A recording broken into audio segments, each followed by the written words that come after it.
जब भी बुद्धिमत्ता, चतुराई और हाजिर जवाबी की बात होती है तो सबसे पहला नाम बीरबल का आता है। वहीं अकबर बीरबल की जुगलबंदी किसी से छुपी नहीं है। ऐसा कहा भी जाता है कि बीरबल को बादशाह अकबर के नवरत्नों में से एक अनमोल रत्न माना जाता था। अकबर बीरबल से जुड़ी ऐसी कई कहानियां हैं जो हर किसी को गुदगुदाती है, साथ ही एक खास सीख भी दे जाती है। अकबर बीरबल की कहानियां हमेशा से सभी के लिए प्रेरणादायक रही हैं।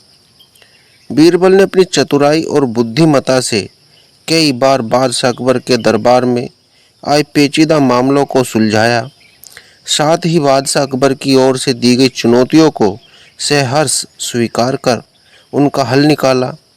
बेशक ये किस्से कहानियाँ सदियों पुरानी हैं, लेकिन वर्तमान में भी इनका महत्व कायम है। अगर आप अपने बच्चों को मानसिक रूप से मजबूत बनाना चाहते हैं या उसे यह सिखाना चाहते हैं कि कैसे हर समस्या का हल शांत रहकर वे दिमाग का इस्तेमाल करके किया जा सकता है, तो इन कहानियों को अवश्य सुनें। अकबर बीरबल की कहानी, कौन है असली माँ। एक बार शहंशाह अकबर के दरबार में बहुत ही अजीब मुकदमा आया जिसने सभी को सोचने पर मजबूर कर दिया। हुआ यूं कि बादशाह अकबर के दरबार में दो महिलाएं रोती हुई पहुंची। उनके साथ में लगभग 2 या 3 साल का सुंदर सा बच्चा भी था। दोनों महिलाएं लगातार रो रही थी और साथ ही दावा कर रही थी कि बच्चा उनका है। अब समस्या ये थी कि दोनों शहर के बाहर रहती थी, जिस कारण उन्हें कोई नहीं जानता था। इसलिए यह बताना मुश्किल था कि उस नन्हे से बच्चे की असली माँ कौन है। अब अकबर बादशाह के सामने मुसीबत आ गई कि न्याय कैसे करें और बच्चा किसको दें। इस बारे में उन्होंने एक एक करके सभी दरबारियों की राय ली, लेकिन कोई भी इस गुत्थी को नहीं सुलझा सका। और तभी बीरबल दरबार में पहुंच गए। बीरबल को देखकर बादशाह अकबर की आंखों में मानो चमक सी आ गई हो। बीरबल के आते ही अकबर ने इस समस्या के बारे में उन्हें बताया। अकबर ने बीरबल से कहा कि अब तुम ही इस समस्या का समाधान कर सकते हो।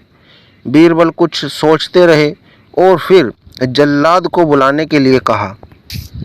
जल्लाद के आते ही बीरबल ने बच्चे को एक जगह बैठा दिया और कहा, एक काम करते हैं, इस बच्चे के 2 टुकड़े कर देते हैं। एक एक टुकड़ा दोनों माओं को दे देंगे।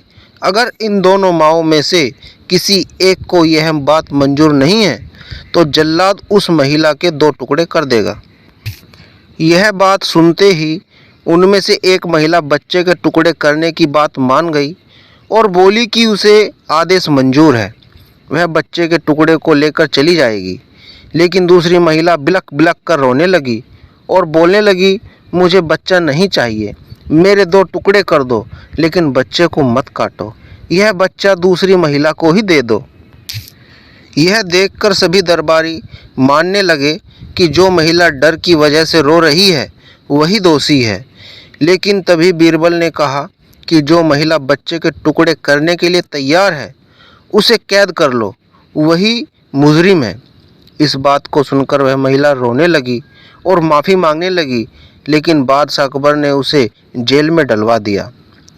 बाद में अकबर ने बीरबल से पूछा कि तुमको कैसे पता चला कि असली माँ कौन है। तब बीरबल ने मुस्कुराते हुए कहा, महाराज, माँ सारी मुसीबतों को अपने सिर पर ले लेती है, लेकिन बच्चे पर आँच भी नहीं आने देती, और यही हुआ।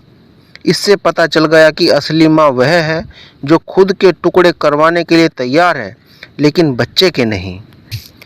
बीरबल की बात सुनकर बादशाह अकबर एक बार फिर बीरबल की बुद्धि के कायल हो गए। दोस्तों, कहानी से सीख यह मिलती है कि हमें कभी भी किसी दूसरे की चीज़ पर अपना हक नहीं जताना चाहिए। साथ ही हमेशा सच्चाई की ही जीत होती है और समझदारी से काम लेने पर हर समस्या का हल निकल आता है।